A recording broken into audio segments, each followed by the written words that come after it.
How much of your Bitcoin stash have you still got left, Chris, or have you exhausted it yet? I haven't exhausted it yet, but I am starting to get more picky about how I spend it. Yeah, I've depleted mine by about 8 and change Bitcoin this last week. Oh, what did you? Oh, really? And were you? See, I've been watching the price. In fact, at this very moment, it's at $612.81 US. Not that I'm following. Not that you're. You have multiple tickers on your desktop. But why? Would do you want to share the class what the transaction was? Because that sounds like a big chunk of Bitcoin. I mean, I gotta look that up. But let's see, 8 Bitcoin. Can Google do this? 8 Bitcoin in USD? Is that something? $5,000. Yeah, it doesn't do it when you type it in, but I wonder if I could ask Google. 8 BTC is USD. Basically $5,000. Yeah. Yep. Just about. Yeah. Wow. That's some buying power right there. That is. I have been tempted to cash mine in for a very large laptop recently. I've been thinking more about doing production on the road. Man, that'd be cool. Yeah. Yeah. Well, this is. How much is that Acer 21? Just curious.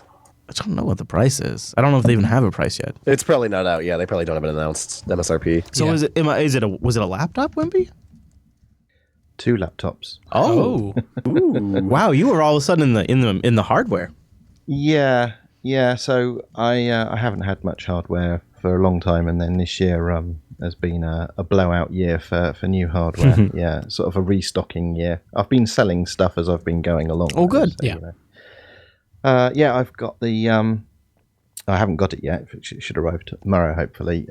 The top of the line Dell XPS 15. Oh, that sounds nice. Yeah, and also the Dell XPS 13 Developer Edition. Are those both Skylake or? Both Skylake, yeah. That'll be interesting. These going to be development machines? Yes. One for mobile stuff, and one for around the house, sort of dev work and to and from family and stuff like that. But I really wanted something with 4K screens and touch to experiment with. So, yeah. So and Congrats. lots of Thunderbolt accessories as well. So that'll be interesting. Were you able to take advantage of Dell Direct using Bitcoin? No, I went through some local companies that are part of the Dell Outlet program. I see. Interesting. Yeah. Ooh, that'll be really cool. It'd be great to hear your thoughts on them. I know for me, one of the reasons I pulled the trigger on the XPS 13 was that high DPI display, because that was a game changer for how I do my reviews. Right. I was like, wow, I think I waited too long even. But yeah, maybe, I don't know. It kind of depends. Linux is also kind of dragging its feet. So you got yours last year, is that right? Yeah. Okay, I couldn't remember if it was last year. All the years blend into one now. And you got a Windowsy version that you adapted with the... Adapted is a polite word. Yeah, I pulled out the wireless and I put an Intel card in, and then I installed Linux. Yeah. It's interesting actually reading because there's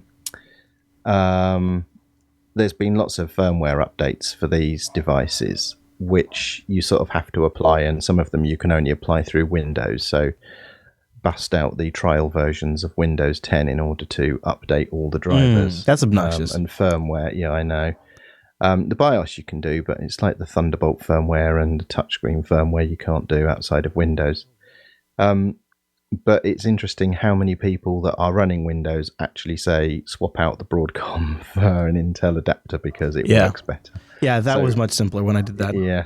Yeah, but it's not for compatibility with drivers. It's just the Intel stuff works better than the Broadcom stuff, or at least it did then when it was sort of new. I think it's all been resolved now, but yeah, it's interesting to see some of the parallels between the two communities. Yeah, it's funny because I really like my XPS 13 as far as size and portability goes, but man, having worked on some desktops, some newer refreshed desktops again, I really feel like there is some serious advantage to a large machine. I could maybe have a much more portable workload where I could do more work. You're usually less limited by things. You don't have to think about it. You're a man who likes to have you have a lot going on at once.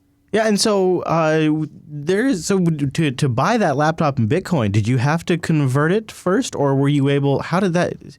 So I'm wondering if like you were able to avoid like Brexit-induced economic depression like type conditions. Oh, good question. Oh, I can't tell you how valueless our currency is right now.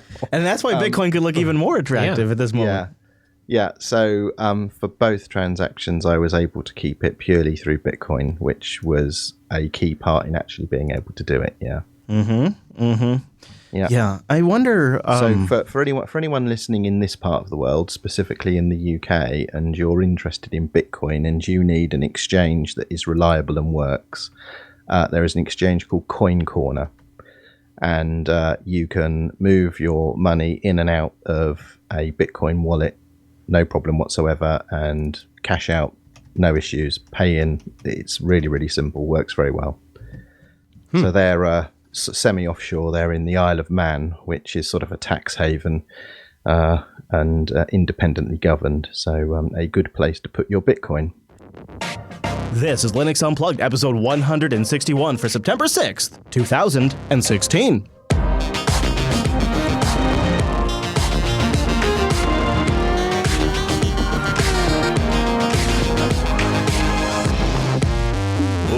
Welcome to Linux Unplugged, your weekly Linux talk show that's not all that interested in tomorrow's Apple event. My name is Chris. My name is Wes. Hello, Wes. I'm glad you're here today because apparently Linux doesn't take Labor Day off. Nope. We have a lot to cover. In fact, the show this week is packed full of updates from some of our favorite open source projects all over the net, including a little suspense, including a little distro review, and even some Wayland love. It is a classic episode of the Unplugged program, so super excited to be here. We're back from Labor Day. You didn't miss a beat, Wes. You were on top of it with tons of links this week, so we're going to go through all of those. So brace yourselves mentally, and let's bring in that mumble room. Time-appropriate greetings, Virtual Lug.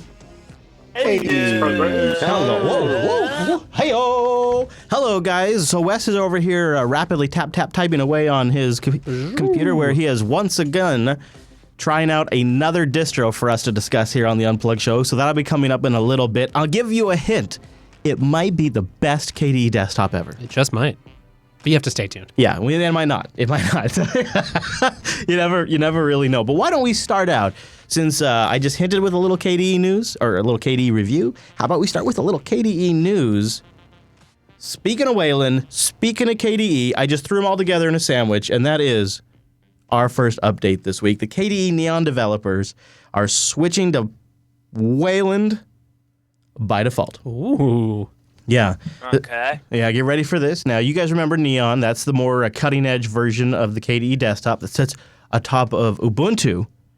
Now they're going to start moving forward for their developer unstable packages to use Wayland by default. Now, there's going to be some conditions here. There still has to be some work done on X Wayland. Plasma 5.8 is required. There's some other upstream updates that have to be made. And also, if you're on NVIDIA, you're still going to be using X. It's going to default you back to X. Right. But the Wayland is getting nigh. So we have this story here from the KDE Neon project. And then here's another story. Fedora 25's the technical advisory board for Fedora has given the thumbs up for Fedora 25 to ship Wayland by default if they want. Wow. Now, the developers could still choose not to, just like they did for 24, because they got the same approval for Fedora 24 and they decided to punt it. But it's been given the go by the FSCO, as we all like to call it around here, which stands for Fedora Engineering and Steering Committee, I guess. Well, of course. Yeah, obviously. So they gave it the green light. They say they agree to go ahead with Wayland by default, and they'll make it clear how to switch back to X11 in the release notes if needed. That was part of their requirements by the technical board. Fedora 25 will be using GNOME 3.22 by default, and it's currently scheduled to ship on November 8th, assuming there were no delays.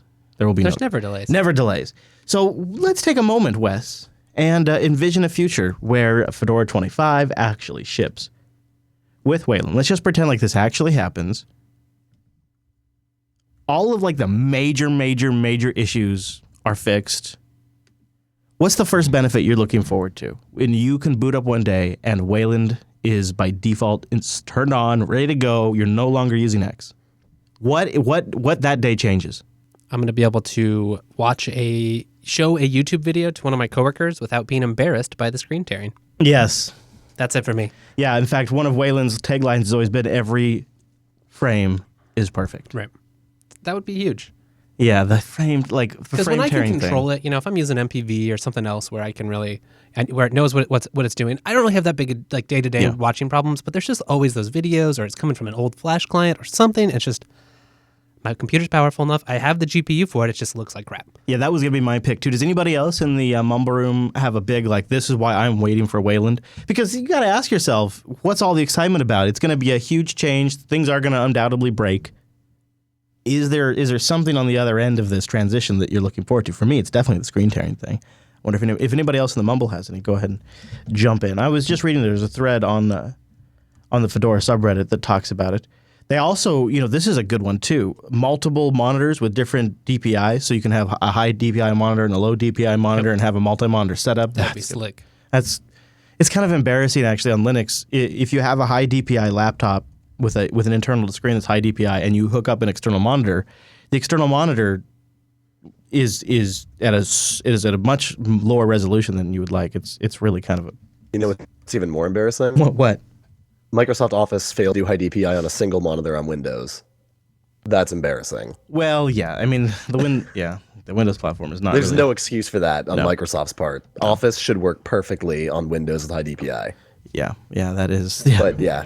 I all right. Besides OS 10, everyone has their problems there, I think. Guys, I got to crack one open before we get into this next story because this is not the headline I expected to ever read on this show. Adobe is updating the Flash player using the Netscape plugin API. What? For Linux. Yay. New version of Flash is coming, everybody. Why? Well, I was trying to think about this. Why? Why would they do this? William, do you have any guesses why Adobe would do this? I mean, besides Firefox support, I don't know. Does Firefox have any workaround for dealing with that if they didn't do NP API? Well, I guess Firefox could probably adopt the PP API if they wanted to, which But is. And what about don't think Chrome that's and planned. Chromium? Well, Chrome and Chromium are using the PP API already. Yeah. So is Opera. Yeah. So here's a couple other things that are just noteworthy. This is a really odd, understated. They don't make a big deal about the fact that they're totally reversing a position that they made in 2012. This is really odd, but one of the things they do mention is because this change is primarily a security initiative, some features like GPU 3D acceleration and premium video DRM will not be fully implemented. I wonder what their angle is. What's the pressure for this? There has to be some sort of contract or some sort of agreement. I mean, so one of the things that Adobe had done is they said they were going to stop updating in 2017 for security purposes. Maybe this is just an easier way to do security updates, possibly, because that's what they're focusing on. But I almost wonder if there was some sort of vendor product that shipped using Linux, and there was a contract in place. Oh, maybe. And Adobe's like, well, if we have to do this work anyways. Might as well ship it. Because I don't think Mozilla has any interest in keeping it around. Here's what It's got to be someone else using it. This is what grinds my gears, though. If these bastards at Adobe were going to spend all of this time and all of this back and forth and all of this rigmarole on getting Flash on Linux and supporting an old Netscape plugin API and backporting features from their Windows and Mac version into the Linux version to make it stable and secure again, which can't be a small task.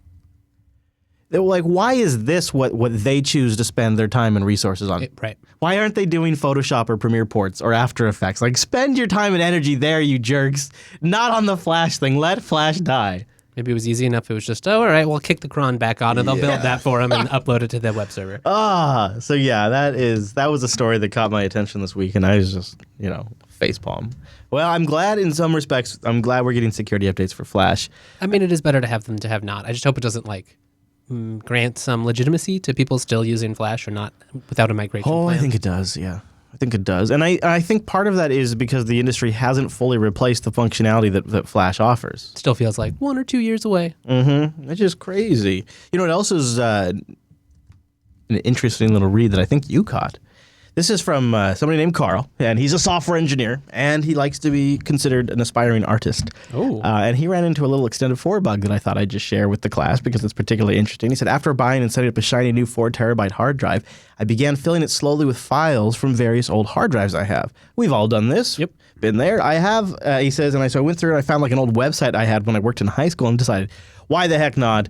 Why with so much space should I not just keep track of all of this? It's going to be easy. So I started copying the files over, and I started getting a strange no space left on device error. He says, this is odd. I have this huge hard drive, and I'm just trying to move over an 18 gigabyte website directory. He says, as it turns out, I ran into a bug with Extended 4 that causes it to fail if there are more than 32,000 files in a directory. So he goes on to say, by the way, really, what you should probably do is do a little bit better file management and not have so many files in the root of a directory. But I guess that, I toss that in there mostly as a PSA because it's probably not something most of us think about. But I think the real lesson here was do better file organization. Plan to have your files stored in a hierarchy from the get-go. Don't have flat folders with file explorers that just, when you open it up, they just totally die because they can't read all the files. William, do you have a sense of what this particular bug is? Oh, it's kind of a built-in limit. I don't think it's really a bug. He just hit a fundamental limit of ext4. No, it just has a limit of storing 32,000 entries in the inode. Wimpy, you had experience with this? It's not a limit, it's a bug. So, oh, really? So I got hit by precisely this issue about 4 or 6 weeks ago at work. And we figured out the problem and fixed it. So very quickly, in the transition from ext3 to ext4, a new hashing algorithm was added to hash all of the files in a directory in order to accelerate the lookups. And theoretically, that hash should be good for a massive number of files in a directory. But in reality, there's a limitation in the implementation. It is a bug. That means you start to get hash collisions after about 50,000 files, or you can start to get hash collisions after about 50,000 files. And we were backing up a large directory, a single directory that was full of files, millions of files. And the issue is that the actual server was running ext3, the backup server was running ext4, and our backups were failing because we were running into this hash collision. And if you look into the kernel messages, it says dir index out of range or full or something like that. So our solution was to change the backup server from ext4 to xfs, and all of our problems went away. Look at that. Hey. One of the favorited file systems here on the show. Everybody thinks that we're on the ZFS payroll. I've been accused of being, but if anything, it'd be the XFS camp, which who even is the main. It was SGI back in the day, right? Wasn't it? I thought so. Yeah, but I don't know. I think it still is SGI engineers. Still is it? SGI, Because, yeah. Wow. Red Well, Hat, thank you Red for Hat them. ships this by default, right? Yeah, I think so. What, Extended 4? I have the full. I will put the full link to the post in the show notes. Between a rock and a crazy place, it says, Wimpy, while we have your ear, I wanted to do a follow-up from our discussion last week about installing Ubuntu Touch on the Meizu Pro 5 because you came across like a pretty solid piece of instruction. Like it's a PDF that kind of has everything you need. Yeah, a couple of guys in the Ubuntu community have basically pulled together all of the information that I sort of read. They've pulled it together into one PDF document with links to all of the files and utilities that you need, so you can start at step 1 and work your way through, and at the end of it you have Ubuntu running on a Meizu Pro 5. So it's a PDF, and I've got it linked in the show notes. How has your experience been going now, another week into it? Yep, very good. Still works, no issues discovered. Still finding my way with, the touch experience and updating some of my own apps, and still finding new apps along the way. So all good. And working out what I'm going to do to sort of help improve things. Oh, cool. So how's the podcast playback situation? Is podcast player Bluetooth audio? Is that still rough? Yeah. So I mean, I can use a headphone jack. I'm not an animal, and I'm sure that every Ubuntu Touch device will have headphone jacks for a long time. Yeah. So if you use a headphone jack, that's just fine. And I've updated my. So I say I've updated my. There's a guy who is maintaining a Pocket Casts web app. I've published my own Pocket Casts web app, which is a little bit more updated and will not interrupt the playback of the podcasts, for example, and things like that. So I'm using that for local playback because I can just, resume. It's got, staked between all of my other Pocket Cast setups. But I desperately need to actually write up a number of sort of feature requests and enhancement ideas for Podbird, because what I'd like to do is actually move to the native Podbird player, which can play podcasts just fine.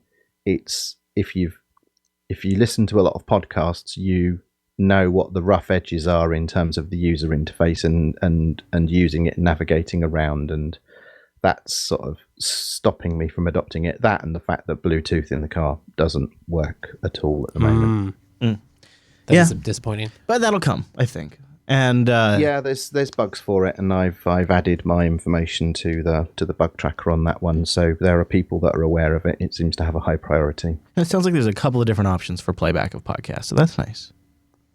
I was pretty close to trying it out on my Nexus 5. I got the process started, but I didn't have time to let the Ubuntu Flash tool finish going. Oh, that would have been really it's going to happen again when I have a little more time dedicated to it. That would have been really cool. I was trying to get the multi-boot image to work, but no luck as yet. Ooh, that's the way to do it too. So that way, if you really had to, you could still go back to Android, right? Right. See, that's like dual booting with Windows, though.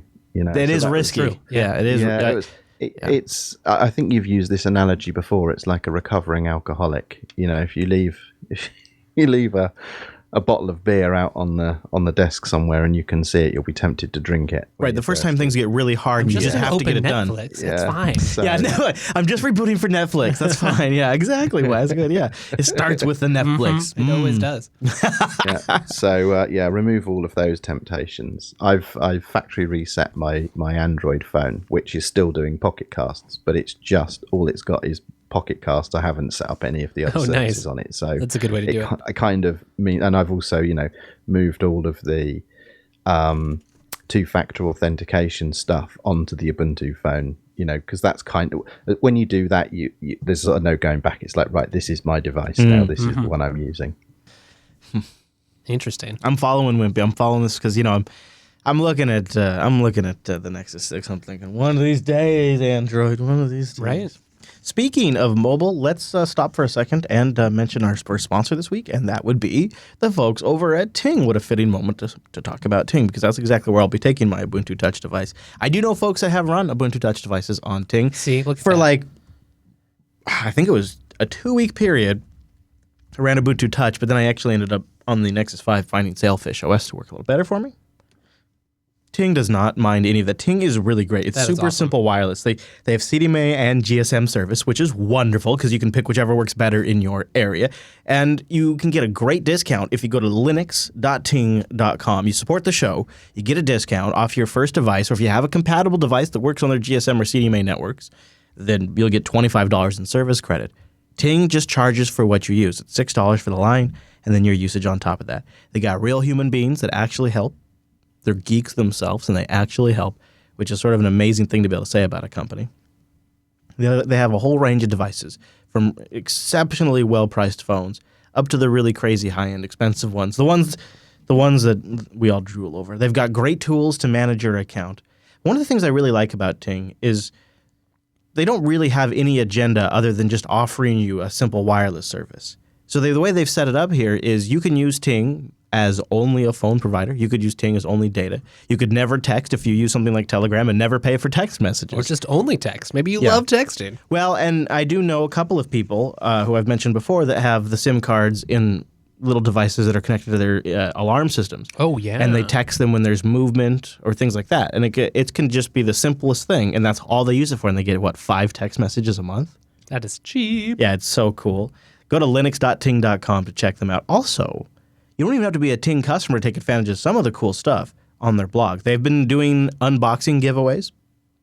Usually it's like a matter of leave a comment on Facebook, subscribe to the YouTube channel and leave a comment, and you're entered to join to get a potentially free phone, which is really cool. But they've also been covering all the different types of cord cutter problems that you might run into. So if you're a cord cutter and you want to get sports, or you want to get news, or you want to get the CW shows, they've been doing a series of blog posts on that. And that's not really specific to being a Ting customer. They're just geeks, and this is the kind of stuff they're into. And you might just want to go there to check them out and just learn more about. Like in a piece down here where they talk about football, they do a little mini review of the Sling TV service, which I use to watch Food Network and History Channel and live news at home where we don't have any TV service. It's pretty cool, and they do a review in there, and it's really applicable to anybody that might want something like that. So it's kind of nice to go there. You can learn more, and you can, before you hit their blog, you can support the show by going to linux.ting.com and then jump around and learn more about Ting, try out their savings calculator, read their blog, see how cool those people are. Linux.ting.com, and a big thank you to Ting for sponsoring the Unplugged program. That's Linux.ting.com to support the show. Well, Mr. Wes, I can't believe that Adobe story. Like, that's still right. That's still like rattling around in the back of my head. I thought we were beyond this as a community. And you know what else I thought we were beyond is this trying to get a government-approved backdoor into encryption. And I think this is going to be a major problem if this goes forward for open source software. This is something that we briefly touched on in the roundup in TechSnap last week. The FBI director, James Comey, is positioning for a reopening, quote-unquote, of the, quote, encryption debate, because right now it's dipped below public consciousness, he says. And he thinks in next year, he's going to wait to 2017, because next year we can have a, quote, adult conversation in this country about it. He wants to install backdoor encryption, and it would be a regulatory thing. So that would mean if you're shipping software that uses a type of encryption in the U.S., in order for it to be legal here, you would have to follow these rules, potentially. And that seems like it could have huge consequences. Question. Mm-hmm. Go ahead. And this has got a bit of conspiracy bacon here, but why is Comey wanting to wait? Why not do this debate right now? Is there something else that's more important than that? Well, I think he gives away his motivation when he says next year we can have an adult conversation. In other words, once we're past the election year, because everything in an election year gets crazy political. Let's have a conversation right now about it. You know? Well, I think that's what I'd be saying. I think the technology community is simply of the opinion that this is just a bad idea for all kinds of reasons. We've been at There's no such thing as just a government backdoor. There's backdoors that can be taken advantage of. And it's just so frustrating because it feels like it's like they're not listening on the other side. You know, you're like, well, okay, we can have this conversation. Have you answered our other big point that we kind of have been asking you about? Well, I guess what I'm worried about is what we're not talking about is the impact this will have on the legality of open source software, the impact this will have on the adoption of open source software in companies that have government contracts or government agencies themselves and divisions. If all of a sudden things like Tor and I don't know what name a LibVault or LibreVault or SyncThing or all of these things all of a sudden have to have backdoors built into them. Well, there's going to be a huge portion of these software developers who are going to say, no, I won't do that. Right. Plus, now the technical aspect of how that gets implemented, is that going to be GPL'd code? Like, how does that exactly work? Exactly. It can't be like some sort of proprietary thing that gets bolted onto these GPL projects. So how the hell does open source exist if this ever becomes a reality? And here's why I worry about it, is because they do not let up. No. Every single terrorist attack, oh yeah, it's encryption. Going dark, Chris. They're using that evil Telegram. They're creating their own encrypted applications for communications, cyber caliphate, blah, blah, blah. And then anytime there's an attack, the encryption is, once again, the conversation's brought up. And it does kind of worry me. And the other thing is that it's not just Comey. In fact, I think one of the reasons why James Comey is having so much luck with pushing this conversation amongst legislators and whatnot in the U.S. is our counterparts over in the European Union have expressed similar initiatives. Last month, the French and German interior ministers called on the EU to implement measures forcing encrypted app manufacturers to develop backdoors for use by law enforcement officials. It would effectively make end-to-end encryption, where only the sender and the recipient have access to transmitted data, illegal in Europe. Yeah, isn't that seems wild? It's happening on both ends of the pond right now. Are they coming for my full disk encryption too? Yeah, yes, absolutely. That's terrifying. Mm-hmm. Yeah, and I don't. It does feel like open source isn't hardly considered because it's like, yeah, well, the government can strong arm the companies. You can get your Microsofts and your Apples and your Googles to do this, but how are you going to get the LibreVault developer who lives in Russia to do it? Yeah, exactly. And you can't. I mean, are you just going to have more laws that we just pretend and look the other way when you acknowledge that you're not really going to be able to stop your citizens from using it, and then you just turn them into criminals? Does open source software that doesn't have these mandated backdoors become illegal? Does it become a crime to use types of software like that for communication? I don't know. Where does this end? And that's why it's kind of got me worried, because in particular, we are having the conversation, and people like Bruce Schneier and other loud voices in this debate are coming out strongly against this concept, but there's nobody advocating it from the open source perspective of how this could. And if you at this point damaged open source to this degree, it would probably have a negative impact on the economy. Mm-hmm. Seems pretty crazy. Maybe we can be, those advocates in that, or at least the starting forces.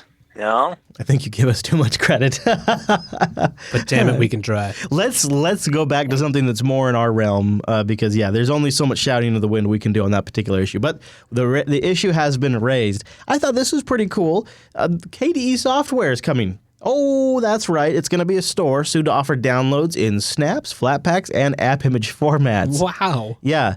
Dubbed the KDE Store, the new software store is exactly that, a store where application developers can publish their own open source projects and share them with the world, also known as the KDE Software Store. The migration from the OpenDesktop.org services to the new KDE Software Store has happened in the background. It's been going on for a while now. And a KDE developer blogged about the new software store on his personal blog, revealing the fact that users might be able to soon download their favorite open source applications in the new Snap and Flatpak and app image binary formats, which is pretty damn cool. And it's nice because we've seen the GNOME Software Center sort of get pretty wide adoption on the GTK side of things. Mm-hmm.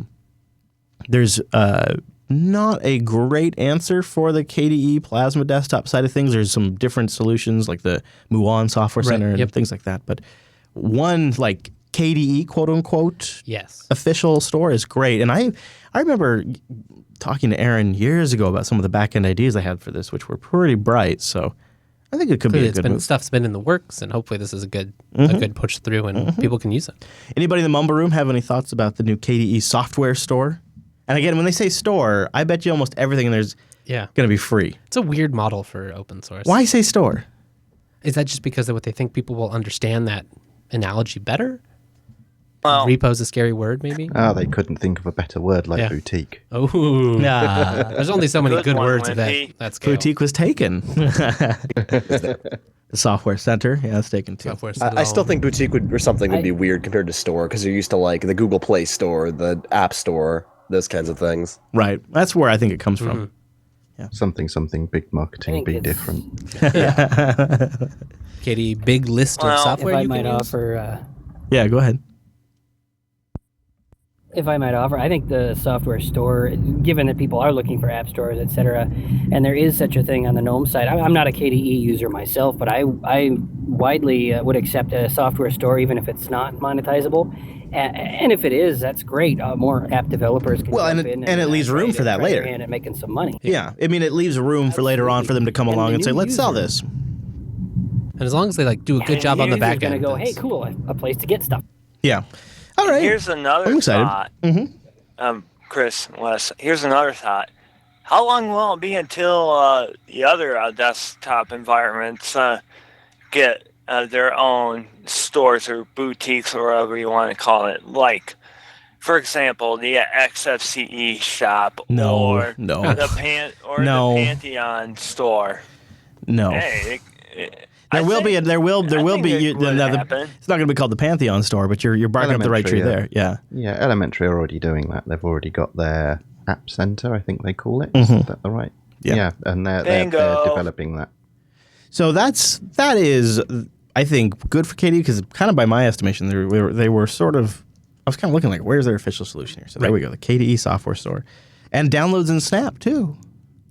It's been weeks since we really haven't heard any big snaps, no big flat packs. Like there hasn't been an announcement of some big project or anything like there was build up to it, but then we haven't really heard anything for a bit. Maybe we're in an incubation period. People are kind of trying them out, making more of them, maybe even using them.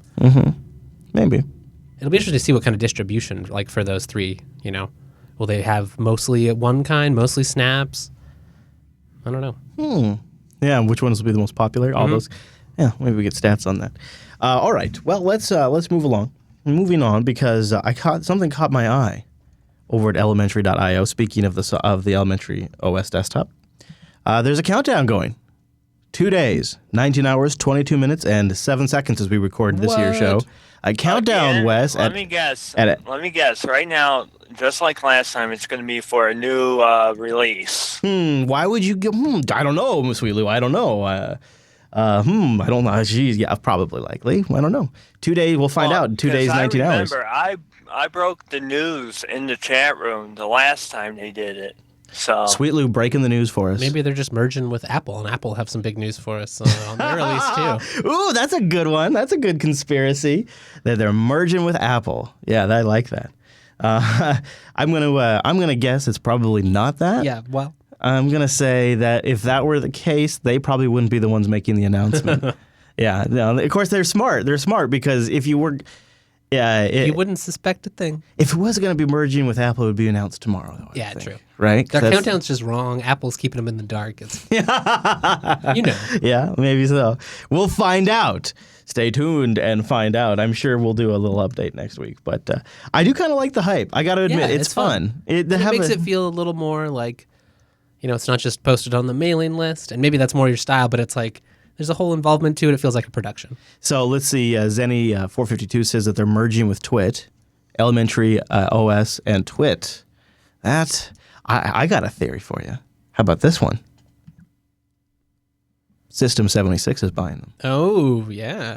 Right? The new official distribution for System76 hardware. Wouldn't that be good? Wouldn't that be something? Because, they've got System76 has got a really great range of machines right now. And they have one of the developers works there at System76. They both share attention to detail and wanting to craft a complete system. And, because somebody who works with the project works there at System76, they have a kind of a direct line for this kind of stuff. And some of their rigs would look particularly good running Elementary OS. Really would, yeah. Like they have the Sable Complete all-in-one, right? That's like obvious. That would be, that would legitimately would make, and it also Elementary OS has really kind of gone out of their way to make sure everybody they're clear, like they don't feel that their competition is Ubuntu or Ubuntu Mate because they say they're mainly going after users that are already running proprietary OSs. They don't. Right. That's who they're going after.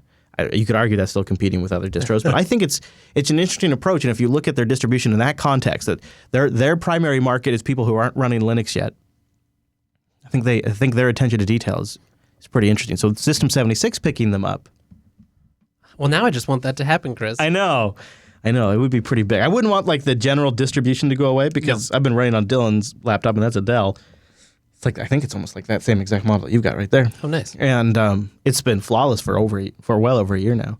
So I wouldn't want them to go away as a general distribution. No, I wouldn't either. But you do have to wonder. I'm sure if something like that were to happen, there would be some little birdies going around tweeting about it to me. Yeah, probably. All right, before we go any further into the show, I'm excited to get to the review that Wes is reviewing. Wait, what? The review that Wes is reviewing? No, the distro that Wes is reviewing.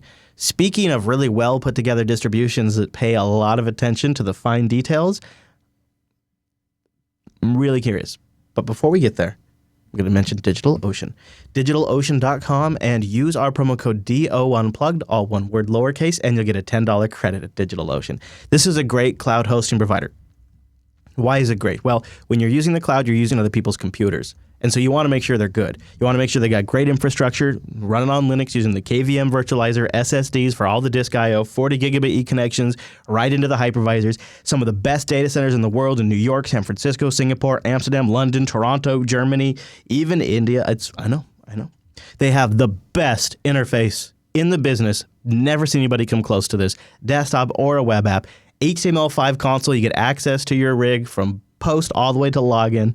They have incredible, nicely formatted tutorials and guides to help you set things up. They have entire application stacks you can deploy. Boom, ready to go. Everything's good to go. Or you can deploy a base rig. I love both of those options. They've got a bunch of good distributions you can choose from, and you combine that with the great UI, the simple ability to spin up multiple machines at once, the crazy straightforward pricing. Get this, $5 a month is the base rig.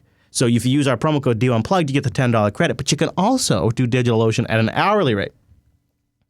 Now, girl, I am telling you, Unplugged is going to get you the extra mile if you're using the hourly rate, because you can get a fantastic rig at like 3 cents an hour. I think that's the most popular one.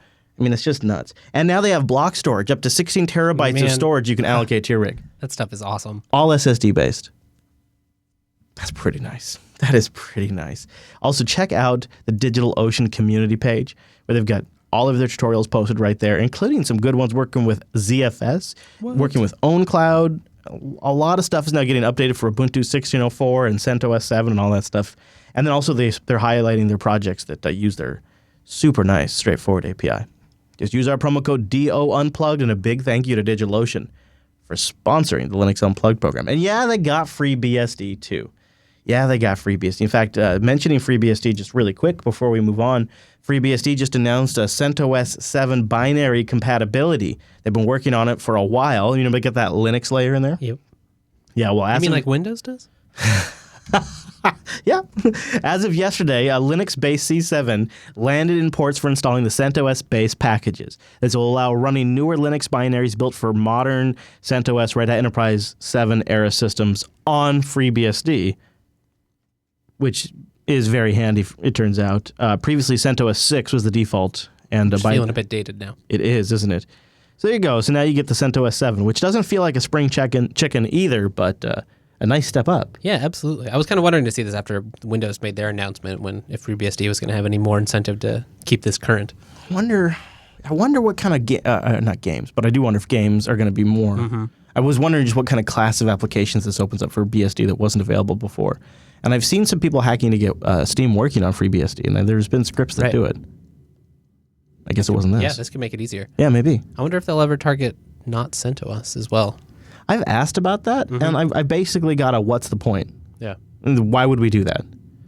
Like, because and I don't mean to disparage, but I think to the BSD people, Linux is already really silly. Yeah. And so if you're going to support any kind of compatibility, why wouldn't you do it with the most adult Linux? I think is how they look at fair. it.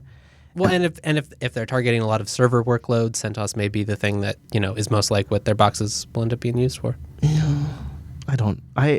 I would be way more enthusiastic about being able to install like a Debian userland set of tools and stuff. And then I'd be like, all right, okay, let's go look at this true OS with the rolling FreeBSD and a Debian userland I can install. I mean, they have it on the. I would do that. What's that? That Mac OS 10. Don't. There is like a userland set of tools you can install that has like apt-like functionality. I'm blanking on. I don't even know if it's around anymore. Homebrew? Yeah, Homebrew. That's what it is. Yeah, Homebrew. Yeah, Homebrew. Something kind of like that. Yeah, that'd be nice. Give me all that kind of stuff. But yeah, I think that's probably going to hook some people up. So, Mr. Wes, you are trying out the distribution that Jack Wallen at Linux.com says brings serious relevance back to KDE. Oh, strong words. Yeah. So it's called Chaos, K-A-O-S. We have talked about it before. They've just recently gotten a new update, and it is a very refined approach to the Plasma 5 desktop. Sort of a gray color scheme, very uniformed. What are your thoughts on it so far? I haven't run a KDE distro for a while, so that was a little bit That was one of the reasons I was thinking it'd be a fun one to throw at you. Yeah. I like it. KDE takes a little bit to get used to. I honestly, there's a lot of little things that I'm kind of surprised by, and I'm like, oh, right, I really like this. And so there's a lot of little things. I'm enjoying having the taskbar kind of thing right on the bottom. I'm enjoying just the responsiveness and there's a lot of effects, but there's not too many effects, and it's kind of just refreshing. It feels light. It feels pretty responsive, and I've been really impressed when I was just going in to tinker with it. And they have their own limited repository, and they're using Pacman as the tool, so it felt right at home. And they've got like nice colors. It feels just like it's been well cared for, well touched. I haven't used it long term, so I don't know how well their software availability will meet my needs, especially since I'm used to the larger Arch repos. And one of the things they advertise is a limited repo. Right. And but they're very focused on KDE. Isn't and it Qt. Arch based though? So yes, and I believe it'd be pretty easy to get other Arch packages installed if I wanted to. I've not tried that yet. Yeah, I think when I messed around with it, you could, but I think that's one of their things is they really want you to just use their limited selection. But it does feel like a very modern, like if you're someone who really likes KDE and wants something that like you can just kind of set up, go with, it'll be a nice configured default. You can customize it if you want from there. But you have like new packages, you have like the core stuff, you're kind of already using the K-Office or whatever, then I think you'll be really happy with it. So they have Qt Designer included Krita, Cupzilla, C-File, Dolphin, K3B, Kate, SUSE Studio Image Writer. Jack says the only real glaring hole in Chaos's list of software would be an email client. For that, you have to go to the package manager. Now, did you get a chance to try out their GUI package manager? Did you get a chance to look at this? Yeah, thing? aren't they're using Octopi? Yes. Yeah. Yes, I installed Firefox from there and a couple other things, and it wasn't too bad. I went back to the shell, which I was also very pleased with, and looks like they've applied some formatting options. Like they've got the fun little Pac-Man style on the Pac-Man set, and they've got some really nice spacing set up, so it like very clearly shows you some like, this are your packages, here's the new ones, here's how much you're downloading in kind of a non-standard way, which I appreciated. So they break it out into 3 repositories. So they've got core, that contains the basic software necessary for the system to boot, communicate with the BIOS, and set the basic shell options. Then main, which contains the necessary libraries, drivers, and firmware to make the desktop function. And then they got apps. And that contains all the user-facing apps spread out into those 3 different categories. The 3 repositories work seamlessly together to keep Chaos, or KAOS, up to date and running smoothly. Jack concludes by saying, if you've been looking for a distribution to sway you back to the KDE desktop, and by KDE desktop he means Plasma desktop, look no further than Chaos. It is beautiful. It runs with a snap of a much lighter desktop and feels as reliable as any other option available for Linux. I haven't been impressed with KDE for very, very long. I have not been impressed with KDE in a very long time, but I'm very impressed with this one, and I'm certain users would find themselves equally happy to return to a desktop that has long needed a champion like Chaos. What are your thoughts on the speed? He talks about the speed a lot in this review. Yeah, I mean, it didn't feel sluggish. I mean, I haven't used a bunch of other KDE distros recently, so I don't really know. I can't compare them that well from that perspective, but as someone who uses i3 or Awesome from time to time, who otherwise uses, GNOME, but not that many plugins, kind of a lighter GNOME, it really felt responsive. It felt light. The graphics looked nice, which they usually do, thanks to Kwin. So I was very pleased. It was like a very usable experience. Well, that is probably, if you've been looking for a Plasma desktop to jump into, this is probably one to play around with, if nothing else, because you can get a sense of their design look and their theme they're going for, and you could replicate some of that if you wanted in your own. Yeah, and I don't hate the way it looks. I don't think it's necessarily the style that I would go for. It's a little blue and boxy, and I mean the gray is nice. I don't think it feels quite as streamlined as what I'm used to in GNOME, but I mean KDE is so flexible that I'm sure you can, if you want to change it to make it something that you like, that wouldn't be a huge problem. I'm waiting for the Plasma Mate desktop version that Wimpy will be shipping in Ubuntu 17.04. I will say it does come with some nice stuff like MPVs here, included by default. There's it's a pretty good showcase of a lot of different Qt software as well. That's good. Yeah, I'm seriously tempted to replace VLC with MPV at some point. Yeah. The new versions are very nice, and I'm waiting to see if VLC 3 drops with high DPI support. I like GNOME MPV a lot too, which is a nice front end to MPV. I have not tried that. Exactly. Yeah. That's exactly. In fact, that new version for GTK 320 is really good. Yeah. It's my go-to player now for video clips on the stream. Whenever I'm playing videos on the show that aren't like on a web page, I'm using GNOME MPV because I've been also having decoding issues with VLC, and where it starts dropping frames and things like that. It just gets to be all kinds of a mess. Not something you can afford as a broadcaster. I like Sweet Lou's idea of looking at Chaos Desktop and then taking some of those ideas and transitioning them into an LXQT sort of lightweight desktop. I don't think LXQT has all of the theming and well, I guess unless you can use KWin with LXQT, I'm not sure. But I look at this and I think they're doing some things that are right here. And it's that same sort of a little extra attention to detail, and the Plasma desktop doesn't often get it. So that's what also kind of makes it special. Yeah, exactly. And it feels like it's nice to have the focus. It's not just a distribution that has, you can also get our KDE spin. It's like, this is what we're doing. It feels a little more polished. It feels a little bit more like, we've thought about it from beginning to end. We've picked our entire software stack. We've built our own repos just to do this project. Wimpy, are you feeling the impending release date of the 16.10 version of the Ubuntu Mate desktop? Does it start to build up? Like, is it? Yeah. So we're in feature freeze now. Yeah, and we got lots of stuff to fix.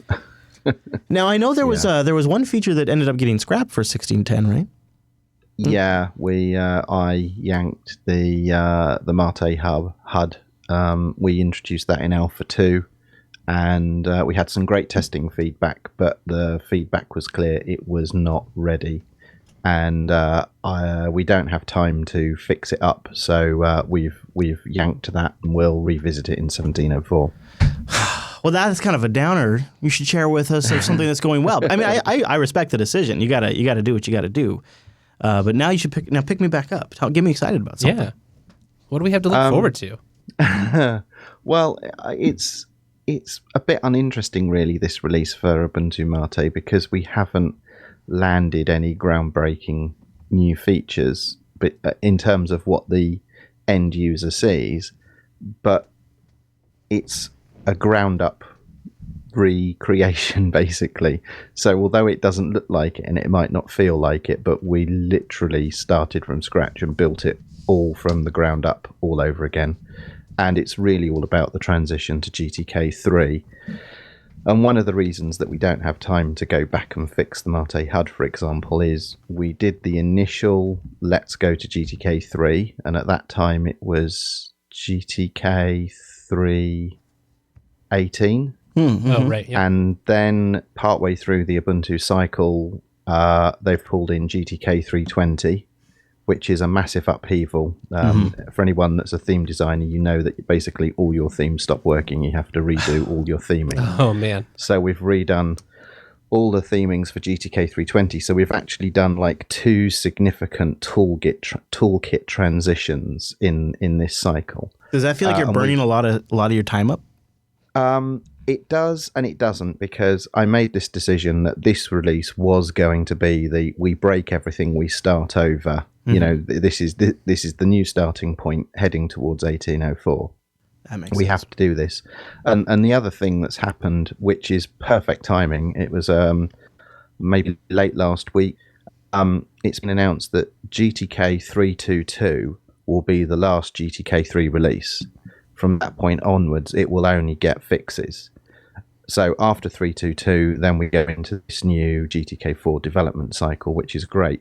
So from the Mate desktop team, this is ideal, because now we can stop having to do catch-up on GTK3 toolkit API changes and actually just solidify, hunker down, fix up stuff against that version. And then the idea would be that 3.22 would be around for a year or more? It will be, well, the idea is that in about 18 months, the stable version of GTK4 will come along, in that there won't be any API changes at that point. So we've got like 18 months of sitting on that version of GTK with no API changes.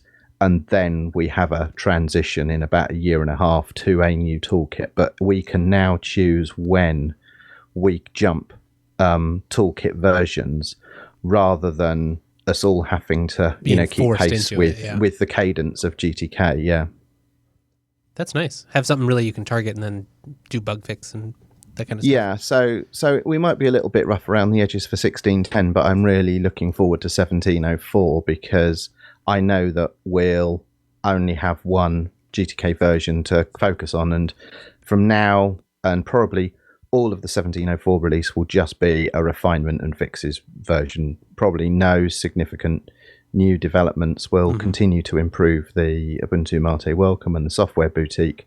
But in terms of all the other stuff, we'll just focus on fixing up and making good for a good long period, because we need to sort of develop that stability and confidence that everything's working as we intend it to. It's amazing how much back end work that takes for sometimes very little actual show.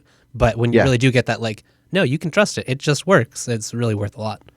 Yeah, it does sort of just work at the moment, but I know where the bugs and the wrinkles are, and some of the testers have sort of identified lots of little paper cuts, and we need to start addressing that stuff. It sounds like it is going to be an interesting phase, and I bet there's still something as an end user I'd be excited about for the 1610 release. And I think for somebody like me, I think every 6 months is pretty aggressive, and I don't think there's any problem at all with using a couple of releases every now and then to just work on some of this stuff. Yeah, right. Yeah, and that's what these intermediate releases are for. You know, these are the releases where you do this stuff, you know, to build up to the LTS. I mean, I suppose the thing that I'm most looking forward to, and this isn't a 1610 thing specifically, because it's I think it's landed in 1604. If it hasn't, it's about to.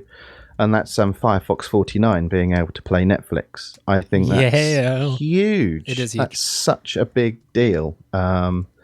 So, you know, Amazon Prime and Netflix now working in Firefox is terrific. So, you know, that's nothing to do with Mate in particular, but that's a real good feature. Yeah, absolutely it is. Man, in fact, we should do just a quick Firefox update. So we're blowing through a lot of our updates right now. I think this is good. So, but Wimpy brought it up. Why don't we do that? It's looking serious. I'll tell you about it here in just a moment. In fact, let's reorient ourselves and talk about Linux Academy really quick, and then we'll transition into Firefox. linuxacademy.com/unplugged. That's where you go. You want to be happy like this lady up on the screen and do a little Linux Academy dance? Go there and learn more. They got labs that'll spin up on demand with the distributions you've chosen, and the courseware and the lab servers match that choice. They have instructor mentoring when you need it. It is really a platform to teach you everything about the core essentials around Linux and everything built on top of it. If you have a client that has a new project for you, or if you want to impress an employer, or you want to learn a new skill, you want to challenge yourself, or you want to get a certification, these are all great opportunities to visit Linux Academy. Go to linuxacademy.com/unplugged. Check out how their dashboard totally maps out the courseware for you, gives you download links for the comprehensive study guides and audio that you can take with you. Instructor mentoring is integrated into the platform too, so it's always available when you need it. They have a community stacked full of Jupiter Broadcasting members, and they have so much great courseware. Plus, Linux Academy has been staffing out to make sure all of their existing courseware stays relevant and gets updates, and they can continue and expand to make sure that your membership stays extra valuable. linuxacademy.com/unplugged. They got iOS and Android apps as well, so you can do it on the go. Check them out.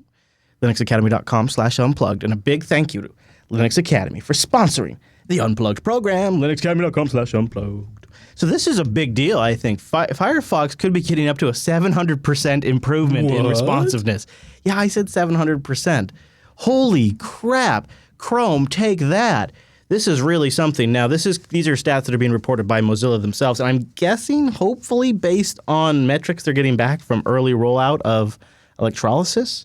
The company is reporting a 400% improvement in responsiveness and a 700% improvement in web page load times. They say also the responsiveness for loading large web pages. Over the next week, multiprocess will begin coming to 10% of total Firefox users. In the coming weeks, Mozilla will push multiprocessing to 100% of their initial user group.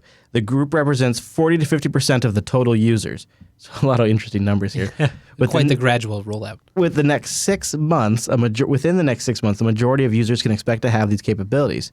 So here's what you're going to get. In Firefox 49, it's going to enable a set of add-ons that work well with multiprocessing. So you'll have like a set.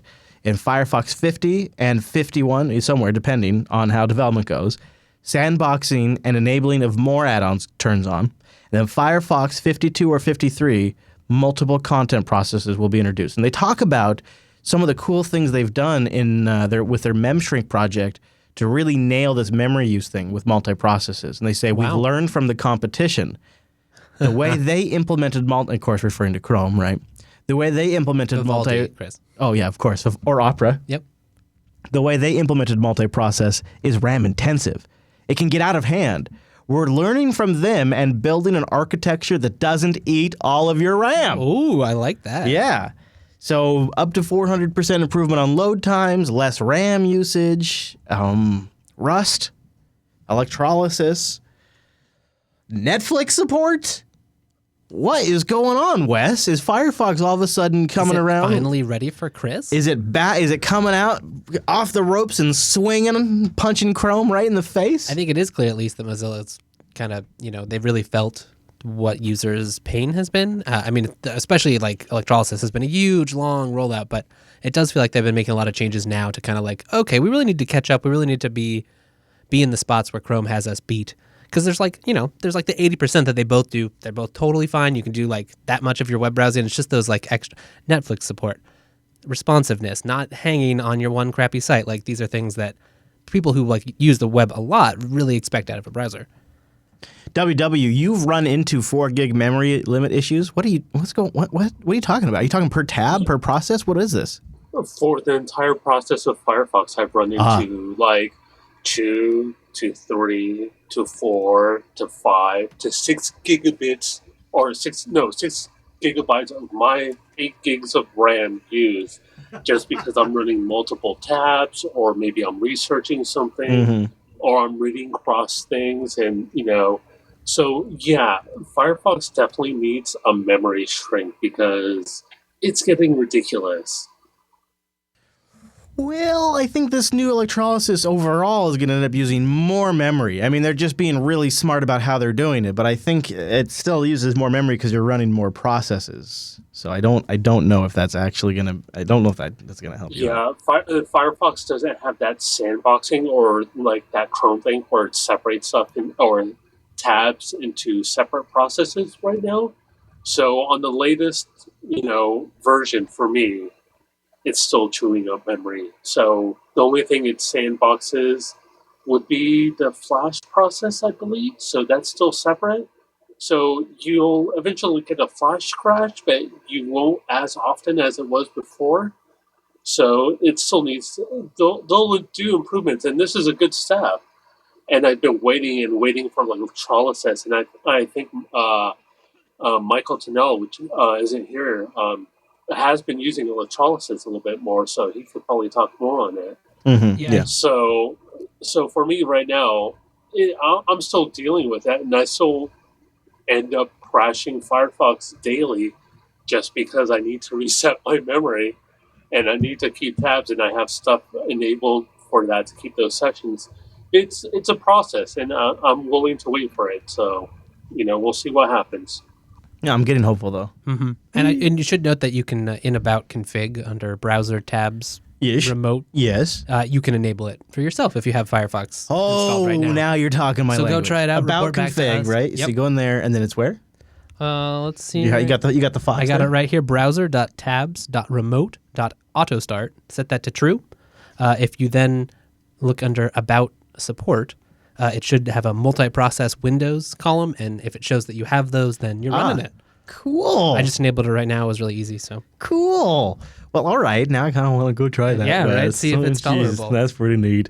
I say, and the thing is for me is I'm such an extension idiot. Like I got like markdown extensions. GNOME, be it Chrome. Yeah, really. I know it's because I find these tools useful to extend my workflow. Like I can bang out some great show notes by using a bunch of different tools and stuff. And you're in it's like a candy store, right? You're like, oh yes, I want that. Expand the JSON. Oh, yes. Come on. Update things for me. Yes. I'm not that Block bad. the ads. I'm not that bad. I do that. I got okay. Here's what I have right now. I have 2 Markdown extensions. 2. Yeah, because one can create Markdown by selected HTML, and one just creates a Markdown link to the page. Okay, I see. And then I've got LastPass because I'm back on the LastPass juice. I got my highlighter bookmark, and I got Hangouts, and I got an Imager. Oh, and I got Google Quick Scroll, which is kind of cool. Have you ever seen that? No, tell me more. So like when you search for something on Google and you click the link, Quick Scroll comes up and it takes you right to the spot on the page that is relevant to your... Okay, that's really nice. Yeah, it makes it fast. And then I've got a subreddit style on it, which I don't even know what that's for. could probably just remove that. So I'm not like crazy with the extension. No, that's actually pretty good. And then, Flash is probably in there somewhere, but Google does all that. Yeah, Google handles that. Thanks, Googs. So you make me sound like I'm some sort of maniac. No, that's actually very reasonable. I'm excited to say that Wes and I will probably, if all goes as planned, be going to the Open Daylight Summit, I think it was called. That's what it's called. Yeah. On September 27th in Seattle. It is a conference about software-defined networking and Linux, et cetera, put on by the Linux Foundation, which means we might be doing like a different recording time in a week or so. So we'll update the calendar and let you guys know. Stay tuned. Probably the 20th would be the day we would do something if we do like a double or a late recording. I don't know what our plans are there, but because the 27th, the day that the conference starts, is a Tuesday. Right. And I don't really have any rigs here by myself that I think we could do a show live there from at the moment. I'm not sure. It's a tricky endeavor. Yeah, and I just don't think I don't know. Maybe I'd have time to put something. And it'd be such a bummer if that we would tried that and then it didn't work and we just didn't have a show. Well, we could always just have the Mumble Room to the show. Oh yeah, I think they've got it down now. They might. I bet if they really put their minds to it, they could. I think they could. They could probably do a better show with maybe Rikai marshalling them into place. I don't know. I could see. I don't know. I think they could self-organize. Actually, I tell you what. I think Wimpy would probably get drafted. Yeah, but I think they could self-organize. And then they do their own show. Don't tell them. They'll go off. We'll just come back to the network, and JB1 will be taking over. And then we'll go to Linux Unplugged. It's just you and me from then on. Yep. Also, I guess before I run, if you want a little more show, I got to give a plug to our brand new show. You can go to error.show. And that'll take you to the user error program. We've got 2 episodes out right now. Episode 3 is officially in the can. I hear it's coming soon. Mm-hmm. It'll be coming out soon, and so you can subscribe to the feed and just get it auto-magically. We do have an MP4 and MP3 feed at this time, and it's also getting posted to the YouTubes and in the All Shows feed, so if you're already there, you've got it. But both episodes so far, really well reviewed, so I invite you to check it out if you want a little more Linux discussion. In a very low-key, pleasant, fun manner. It's great. We try to have a very different feel for that show, and so I think we're pulling it off. Yeah, I gotta say, episode 2 was great. Thank you. I hope you enjoy. Very candid and just fun. That's true. It is, and I hope you enjoy episode 3 as well, which will probably be out Wednesday morning, Tuesday night JB time. So if you're watching the feeds, what? I just like JB time. That is that's where we live. I just because it doesn't really matter to anybody listening. It's just because if I say it's Pacific, well, who cares? It could be East time, but if it's not your time, it doesn't matter. It's just the time that evening for where we're at. Yeah, Rika time. The beard time. I kind of like that too. That's not a bad suggestion. Beard time. I like it, Wes. All right, so I think that'll probably bring us to the end of this week's program. We do have a couple of more things that we'll pick up in the post show. So if you're sticking around, should be here live. Well, I might put some of it in there, Wes. Don't disparage. Okay. People could stick around and listen, but really, you're right. The live experience is because we might get. I'm gonna probably say, "Hey, Rika, put some of that in there." Yeah, the cream of the crop. But there's some there's some real stinkers that are worth being there live for. Over at jblive.tv on a Tuesday, you can go to jupiterbroadcasting.com/calendar to get it converted to your time. You got the robots there that do that. You can also go over to the contact page, jupiterbroadcasting.com/contact. Send us in a comment, and if you're a longtime YouTube watcher for the Unplugged program, give us a thumbs up. Please do. See you next week.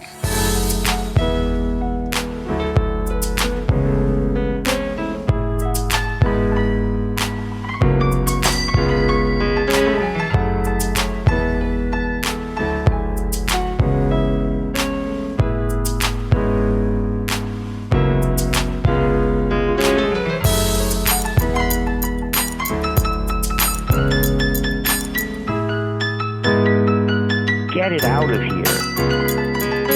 I've never installed GNU/Linux. And the value of this is negative. I'm going to say a cucumber sour is very refreshing. It was actually very pleasant. Yeah. Not too sour, not super intense. It would be a good summer beer, too, like when it's really hot out. Yes. You've been mowing the lawn. You go, oh, man, screw water. You go, I want a beer, and you go grab one of these. This cucumber sour would really do it for me. Not hoppy at all. So is this another local beer you brought, too? Let's find out.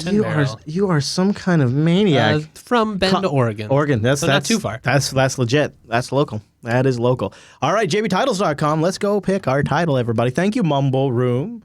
Thank you, everybody. Thank you. Now we have to go vote somebody off the island, and only one person will survive at jbtitles.com. Flashy extension idiot. That's kind of funny. Welcome to Nope. A real pain in the flash. That's also good. So from everything I'm reading that Rika linked me earlier, apparently by the end of this year, Flash and Silverlight will be mostly in the NT API for Firefox, and it will be the only thing there, and they're moving everything else to web extensions. You know, I do remember some talk about that web extension stuff in that vein. Interesting. Yeah. The beard knows. The beard knows. So what do you know about software-defined networking, Wes? Not as much as I would like to. But it's an interesting topic, and I feel like it's something that Linux is poised to do well with. It's too bad a lot of the hardware implementations are so proprietary. Exactly. Like, you just don't really have much option in way of hardware things. Like switches, they're all very expensive for software-defined switches. It'd be nice if there were cheaper devices. It'd be nice if like Ubiquiti got into software-defined networking more. I'm waiting for like a white box switch that you can download, buy, and like actually run Cumulus on. But they're all Open Compute Theory will provide these things, but they're still targeting way higher end than what your average home user is going to want. Like they're going like 100 gig now. Right. I feel like there's like this huge software-defined culture and community that's growing that is sort of like unknown. Because there is so much happening here, but yet I don't really have any eyes on it for some reason. I don't know if it's just like a lot of it's kind of behind closed doors in the enterprise, though. I think that's why. Okay. I don't usually work on big switches or 40 gig plus or Yeah. Okay, that kind of makes sense. So there is a Linux Foundation. I'm looking at it right now. A software-defined networking event in Seattle. Oh. The Open Daylight Summit. That's what they're calling it. The Open Daylight Summit. September 27th through the 29th. And I have gotten you and I pre-approved press-wise to go in. The foundation actually contacted us and said, hey, do you guys want to attend? And I said, can Wes go too? Well, thank you. And awesome. Please talk to King Linus. Well, I don't think this isn't his. This is actually not really his thing. So this is developers and the software-defined networking community coming together to demonstrate some of the latest technology in open software-defined networking. So I feel like this is an opportunity for maybe to go and learn what some of them are talking about, and then see if we can translate that back to the audience to something that's interesting. I don't know. What are you going to say, William? I was going to say it's open like open power is open to some extent. Like the protocol and stuff is open. But most implementations are not necessarily open. Like a lot of the ones you care about, say the hardware stuff, while they're using OpenFlow as some kind of API that you can talk to, you still don't have any of the software for the switch. Yeah, totally. And see, that's the kind of thing you're linking against some Broadcom IP or something. That's exactly the kind of thing I want to keep my eye out for. That's exactly what I want to keep my eye out for. And I mean, it's still cool. You buy the Switch and it runs whatever software, as long as you can control it with your open controller and stuff. It's mostly okay. Yeah, it's still an improvement. Not ideal. Right. It's still an improvement, but it's not ideal. So that's on the 27th, Wes. Okay. And that's a Tuesday. And I don't know exactly what we should do. Like there's a couple of options. We could go in the morning and try to hustle back up here in time for Unplugged and do a later Unplugged. That's definitely a possibility. Yeah. We could pre-record on the 20th and we could do 2 Unplugs and then not worry about that Tuesday at all. And I don't think I have the hardware for this, but the real Hail Mary, of course, would be to do a show from down there. Oh, right. But I don't think I have. I mean, maybe I could do it from the MacBook Pro, but I haven't really put it in that kind of workload yet. Yes. But otherwise, I need like a pretty powerful machine to do all that. Not to mention, I'd have to make sure I have all the analog equipment to make that possible. So I get permission from them. There's a good OpenFlow switch. Oh yeah, okay. In terms of like something a consumer could afford, it's like $100. PTD posted it. It'd be a good learner device, wouldn't it? Yeah. The Zodiac here? Oh, cool. Yeah, the Zodiac. The Zodiac. This would be fun to play with. Wow, look at that thing. That's pretty interesting. Yeah. I don't know how performant this would be in terms of switching capabilities. I don't even know if you can learn on. Yeah, yeah. So I guess I'm going to go in there with a pretty open mind if we can make it down there. And you and I will probably just have to figure out what we want to do recording-wise. Okay. I'm open for whatever. I would love to do the show from there, but I'm thinking that's probably not doable. But if we hustled and we got a few interviews in the morning and then got up here, say by like 233 and did like a late Unplugged. Yeah. Maybe that might be. I don't know. So that's something to think about. Okay. It's coming up on our radar on the 27th. They're having it here in Seattle. And the Linux Foundation's behind it. So that's awesome. Yeah, it's interesting too.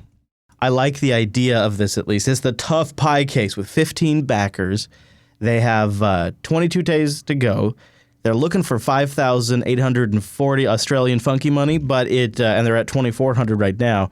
The Tough Pi is an all-in-one breakout tough case for the Raspberry Pi 2 and 3 with an inbuilt 7-inch display. Look at that thing. Wow. It looks like you're toting a bomb around. You could be toting a bomb. It could be high-end production equipment. There's the inside view with 3D printed mounting brackets and spaces, and look at all that stuff. Looks like they're running Kodi down there. Look at that. Yeah, they got one with Kodi on it, and of course, I like that setup just for like, all right, I can watch my movies. And RetroPie, and it's got a keyboard in there. I mean, it's a huge laptop, but this thing looks like you could toss it around on an airplane or drive over it with a tank, and it would survive. It's pretty cool. And it's called The Tough Pi by Brett Swan. Yeah, you never know. You never know. 22 days left to go. Brett might make it. It's a pretty reasonable goal to try to raise, too. I'm going to send it over to Noah, though, because he and I like the idea of modding up those types of Pelican-type cases to do production stuff, too. Yeah, it's part of cool, Wes. I like it. I'm interested.